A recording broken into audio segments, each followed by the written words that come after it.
ಪಿಕ್ಲಿ ಶಿವ ಕೊಲೆ ಕೇಸ್ನಲ್ಲಿ ಶಾಸಕ ಭೈರತಿ ಲಾಕ್ 8 ತಿಂಗಳ ಬಳಿಕ ಸಿಐಡಿ ಪೊಲೀಸರಿಂದ ಭೈರತಿ ಬಂಧನ. ಕೆಲವೇ ಕ್ಷಣಗಳಲ್ಲಿ ಶಾಸಕ ಭೈರತಿಗೆ ಮೆಡಿಕಲ್ ಟೆಸ್ಟ್.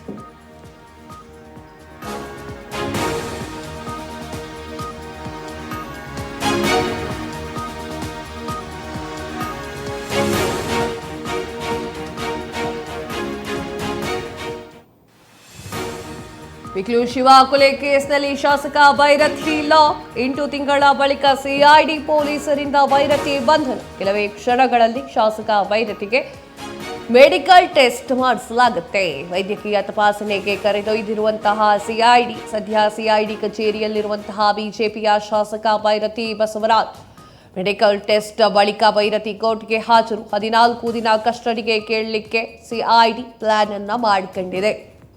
ಪಿಕ್ಲು ಶಿವ ಕೊಲೆ ಪ್ರಕರಣಕ್ಕೆ ಸಂಬಂಧಪಟ್ಟಂತೆ ಭೈರತಿ ಬಸವರಾಜ್ ಅವರನ್ನ ಪೊಲೀಸರು ತಪಾಸಣೆ ಹುಡುಕ್ತಾ ಇದ್ರು. ದುಬೈನಲ್ಲಿದ್ದಾರೆ ಎನ್ನುವಂತಹ ಮಾಹಿತಿ ಸಿಐಡಿಗೆ ಸಿಕ್ಕಿತ್ತು.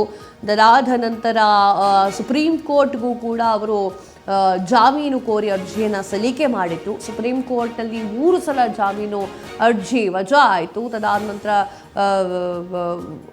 ಹೈಕೋರ್ಟ್ನಲ್ಲಿ 3 ಸಲನೂ ಕೂಡ ಅವ್ರ ಜಾಮೀನು ವಜಾ ಆಗುತ್ತೆ ಅರ್ಜಿ.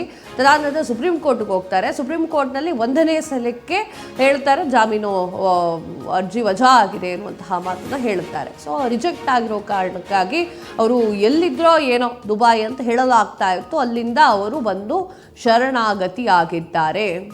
Speed news very first time ಹೇಳಿತ್ತು ಏನು ಅಂತಂದರೆ ಅವ್ರು ಬಂದು ಸರೆಂಡರ್ ಆಗೇ ಆಗ್ತಾರೆ ಅಂತ ಹೇಳಿ ವೆರಿ ಫಸ್ಟ್ ಟೈಮ್. ಸೊ ಈಗ ಅವರು ಹೋಗಿ ಪೊಲೀಸರ ಹತ್ರ ಬಂದು ಸೇರ್ಕೊಂಡಿದ್ದಾರೆ, ಶರಣಾಗತಿ ಆಗಿದ್ದಾರೆ. ಈಗ ಮೆಡಿಕಲ್ ಟೆಸ್ಟ್ ಆಗುತ್ತೆ. ಮೆಡಿಕಲ್ ಟೆಸ್ಟ್ ಆದ ಮೇಲೆ ಕೋರ್ಟಿಗೆ ಸಬ್ಮಿಟ್ ಮಾಡಲಾಗುತ್ತೆ. ಕೋರ್ಟಿಗೆ ಸಬ್ಮಿಟ್ ಮಾಡಿದ ಮೇಲೆ 14 ದಿನದ ಕಸ್ಟಡಿಯನ್ನು ತೆಗೆದುಕೊಳ್ಳುವಂತಹ ಸಾಧ್ಯತೆ ಇದೆ ಅಂತ ಹೇಳಲಾಗ್ತಾ ಇದೆ. ಎಸ್, ಇದರ ಬಗ್ಗೆ ಮಾತನಾಡಲಿಕ್ಕೆ ರಿಪೋರ್ಟರ್ ನಿಸರ್ಗ ದೂರವಾಣಿ ಸಂಪರ್ಕದಲ್ಲಿದ್ದಾರೆ. ನಿಸರ್ಗ, ನಿನ್ನೆ ಸಾಯಂಕಾಲ ಹೊತ್ತಿಗೆ ಭೈರತಿ ಬಸವರಾಜ್ ಅವರು ಬಂದು ಶರಣಾಗತಿ ಆಗ್ತಾರೆ. ತದಾದ ನಂತರ ಇವತ್ತು ಕೋರ್ಟ್ಗೆ ಹಾಜರುಪಡಿಸುವಂತಹ ಸಾಧ್ಯತೆ ಇದೆ. ಏನು ಹೇಳ್ತೀರಿ? ಹೌದು ಕಾವ್ಯ, ಈ ಒಂದು ಭೈರತಿ ಬಸವರಾಜ್ ಏನಿದ್ದಾರೆ ರೌಡಿ ಶೀಟರ್ ಆದಂತಹ ಬಿಕ್ಲು ಶಿವ ಅಂತದ್ದು. ಹಲೋ ಎಸ್, ಸರಿಯಾಗಿ ಧ್ವನಿ ಕೇಳಿಸ್ತಾ ಇಲ್ಲ. ಎಸ್, ಬಿಕ್ಲು ಶಿವ ಅವರ ಕೊಲೆ ಪ್ರಕರಣಕ್ಕೆ ಸಂಬಂಧಪಟ್ಟಂತೆ ಕೊಲೆ ಪ್ರಕರಣಕ್ಕೆ ಸಂಬಂಧಪಟ್ಟಂತೆ ಭೈರತಿ ಬಸವರಾಜ್ ಅವರು ಈ ಒಂದು ಕೇಸಿಂದ ಹೊರಗುಳಿಯುವಂತಹ ಎಲ್ಲ ಒಂದು ಪ್ರಯತ್ನವನ್ನ ಮಾಡ್ತಾರೆ. ಒಂದು ಕೋರ್ಟ್ಗೆ ಒಂದು ಅರ್ಜಿಯನ್ನ ಹಾಕ್ತಾರೆ.